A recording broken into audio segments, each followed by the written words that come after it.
सांगते. आपण जर 1 कोटी नामस्मरण केलं की आपल्याला आरोग्य प्राप्ती होते. आपण जर 2 कोटी नामस्मरण केलं की आपल्याला संपत्ती प्राप्ती होते. आपण जर 3 कोटी नामस्मरण केलं की आपल्याला यश आणि कीर्ती प्राप्ती होते. आपण जर 4 कोटी नामस्मरण केलं की आपल्याला सर्व सुख प्राप्त होते. आपण जर 5 कोटी नामस्मरण केलं की काम क्रोध विकार जातात. आपण जर 6 कोटी नामस्मरण केलं की ज्ञान प्राप्ती होते. आपण जर 7 कोटी नामस्मरण केलं की अनुकूलन पती पत्नी प्राप्ती होतात.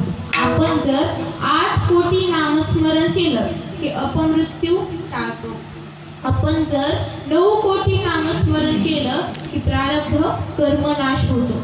आपण जर 10 कोटी नामस्मरण केलं की क्रियामान कर्म संपते. आपण जर 11 कोटी नामस्मरण केलं की संचित कर्मनाश होतो. आपण जर 12 कोटी नामस्मरण केलं की कीर्ती प्राप्त होते ना. आपण जर 13 कोटी नामस्मरण केलं, आपण ज्या देवाचं नामस्मरण करतोय ना तोच देव आपल्याला स्वयं साक्षात्कार देतो.